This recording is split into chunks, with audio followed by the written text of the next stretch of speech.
네, 안녕하세요. 쉬즈한의원 강남점 자궁센터 박지연 원장입니다. 네, 오늘 쉬르텔은 임산부를 좌절시키는 주범 유산에 대해서 준비를 해봤어요. 그럼 시작하도록 하겠습니다. 네.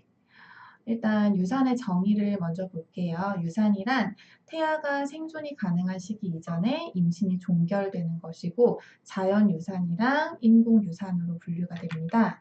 자연유산은 의학적 시술을 시행하지 않은 상태에서 태아의 생존 가능 시기 이전에 이제 임신이 종결되는 것을 얘기하고 보통 일반적으로 임신 20주 이전에 임신이 종결되는 경우를 이야기하게 되고 20% 이상 5명 중에 1명꼴로 이 산모들이 자연유산을 경험하게 됩니다. 꽤 높은 퍼센트예요. 인공유산 같은 경우는 태아가 생존 능력을 갖기 이전의 임신 시기에 약물적이나 수술적인 방법으로 임시를 종결시키는 것이고요.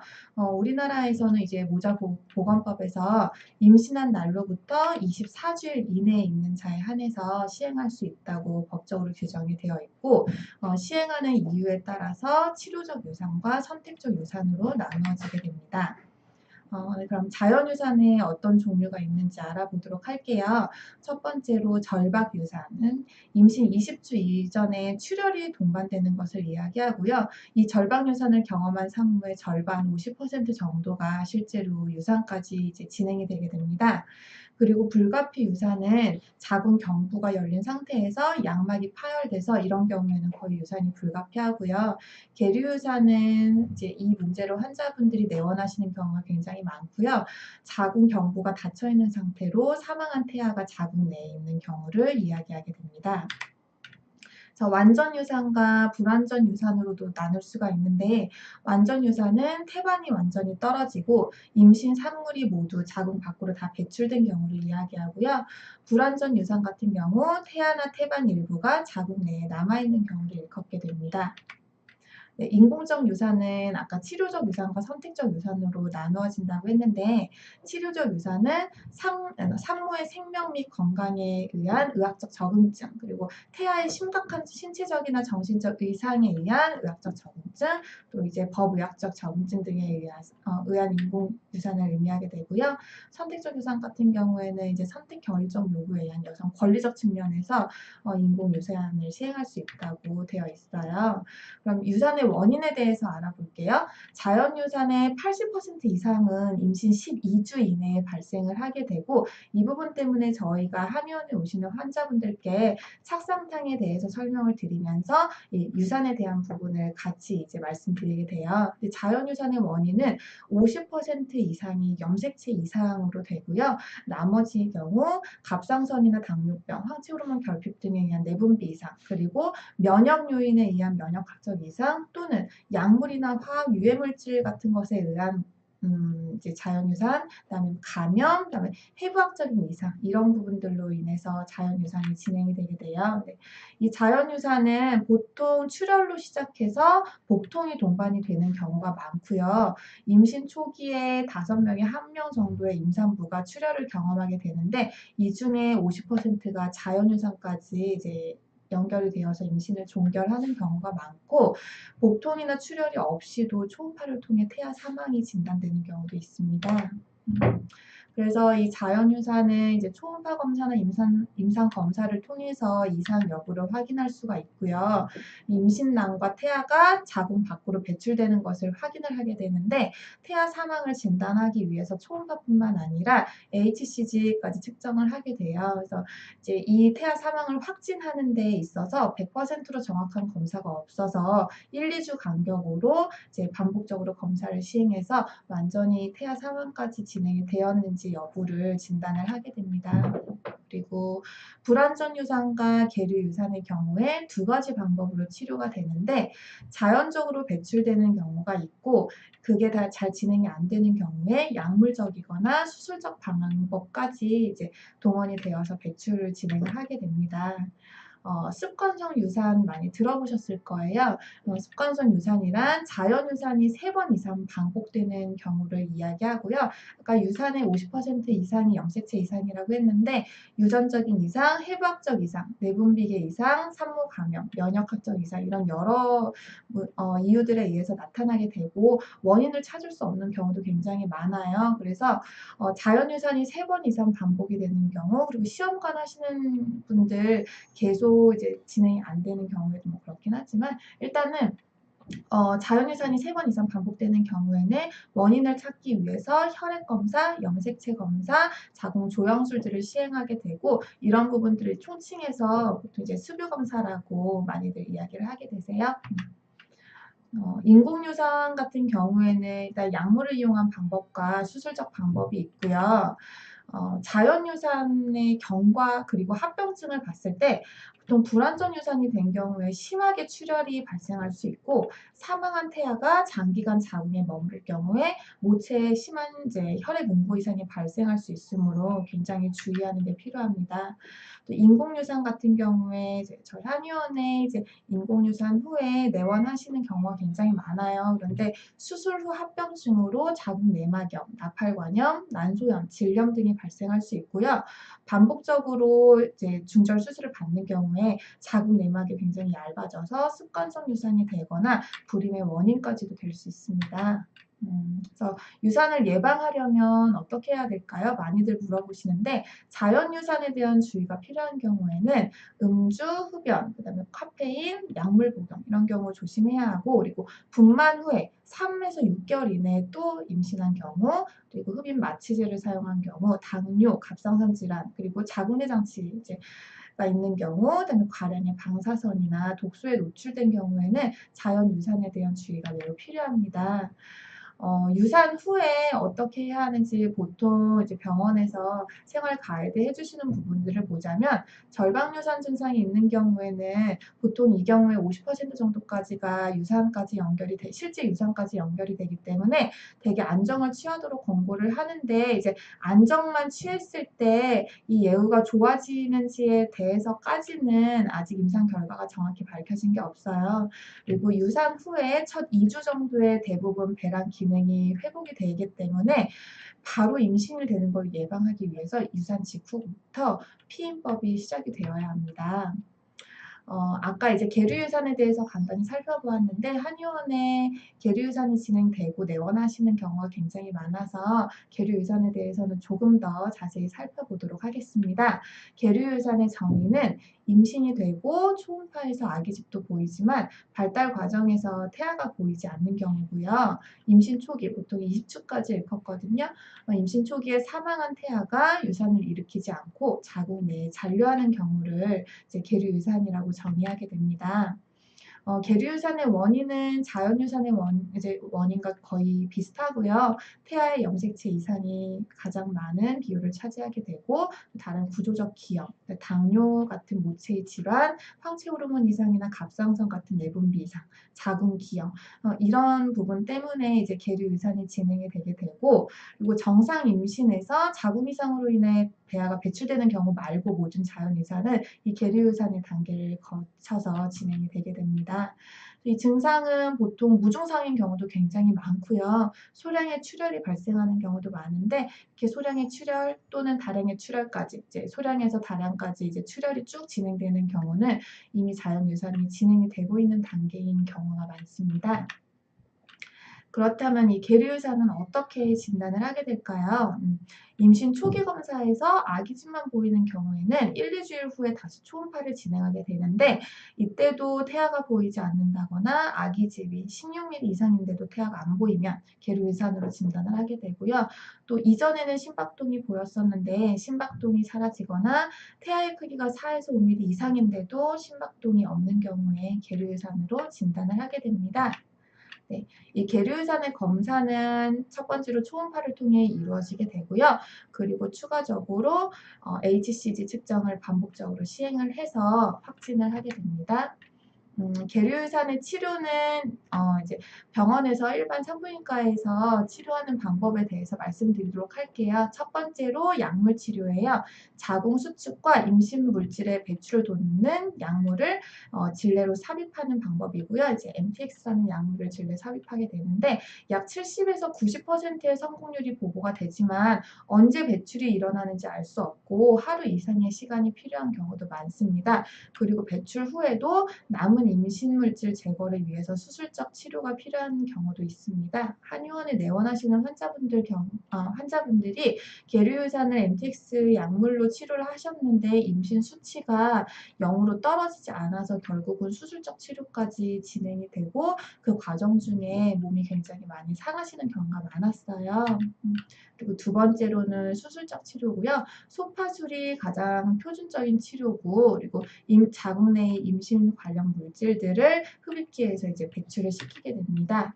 그런데 이 계류 유산은 일단 자연 유산으로 이어지는 경우가 굉장히 많고요. 발견한 다음에 치료 없이 그냥 기다리는 경우에는 출혈이나 응급 수술이 하게 되는 가능성이 많기 때문에 계류 유산이 발견되면 되도록 빠른 시일 내에 치료하는 게 굉장히 중요합니다. 그렇다면 계류 유산을 어떻게 예방을 해야 될지 그러니까 대부분의 경우에는 태아에 이상의 기인을 하기 때문에 특별하게 이 자체를 어떻게 해서 예방한다라는 건 사실 쉽지 않고요. 그런데 모체 질환이 있는 경우, 당뇨나 갑상선 같은 모체 질환이 있는 경우에는 임신 전에 이 질환에 대해서 잘 조절하는 것이 굉장히 중요하고요. 그리고 이제 엽산 같은 경우는 이제 기형을 예방하는 효과가 있으므로 꼭 복용을 미리 해주시는 게 좋다고 이제 산부인과에서 가이드라인을 제시하고 있어요. 그리고 이 부분도 굉장히 중요해요. 이제 임신의 실패로 인해서 감정의 기복이 심해지고 우울증까지도 진행이 되기 때문에 이제 가족과 보호자가 감정적으로 굉장히 지지를 해주는 것이 중요합니다.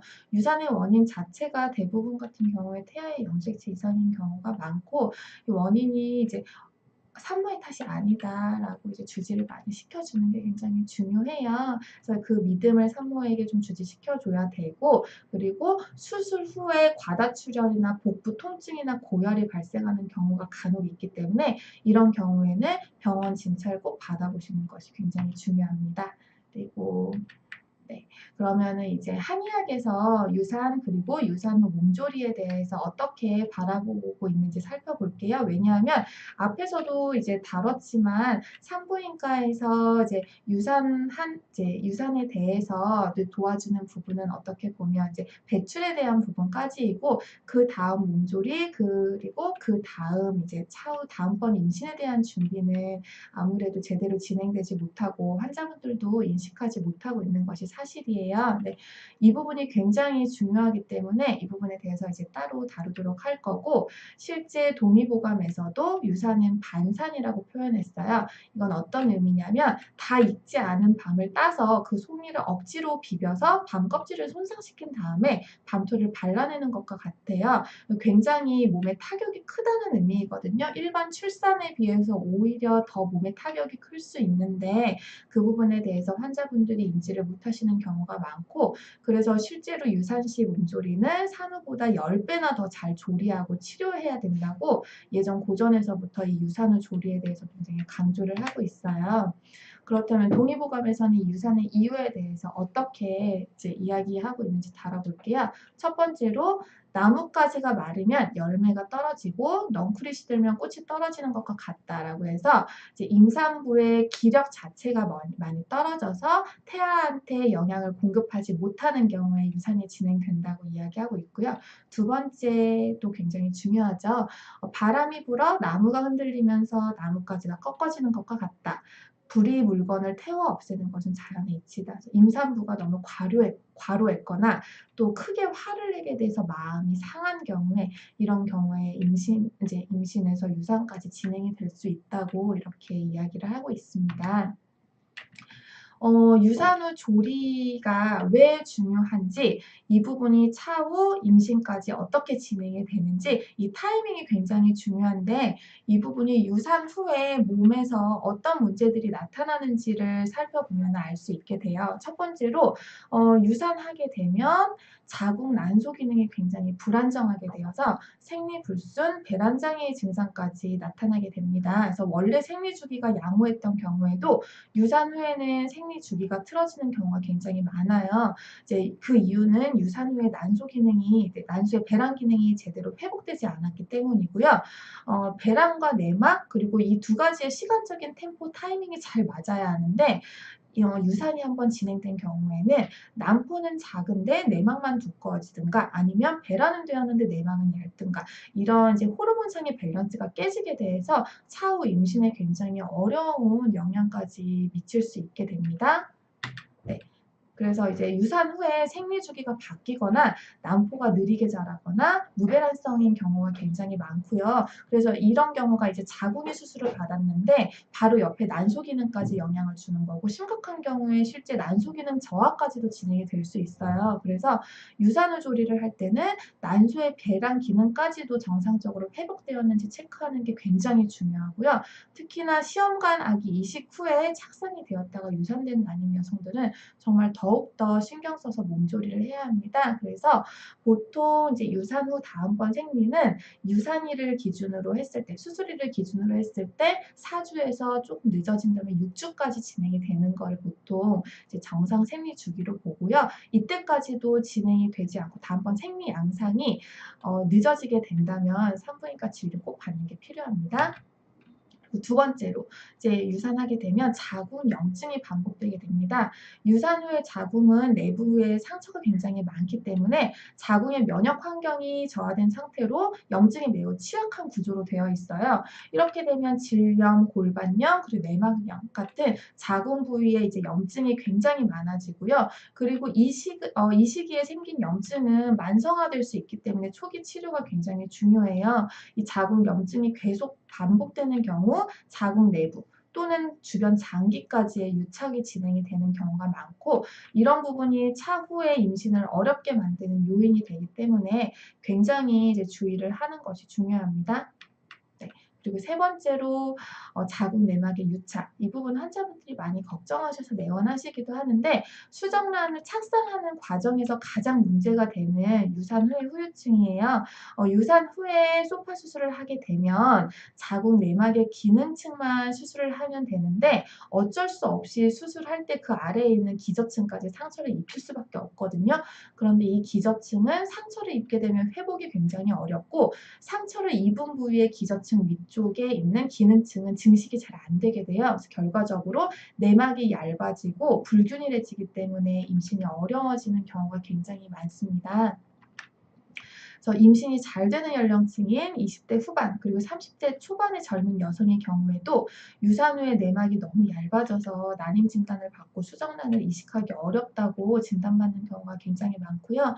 한의원에 내원하시는 이제 난임 환자분들 같은 경우에도 이제 너무 내막이 얇아서 이제 이식이 안 되는 경우이거나 내막이 너무 불균이라고 안 좋은 경우를 보면은 20대에 이제 유산이 진행이 되었는데 유산을 조리에 대해서 인지를 못하셔서 그냥 지내셨던 경우가 굉장히 많아요. 그래서 초기 치료가 굉장히 중요한 부분이고요.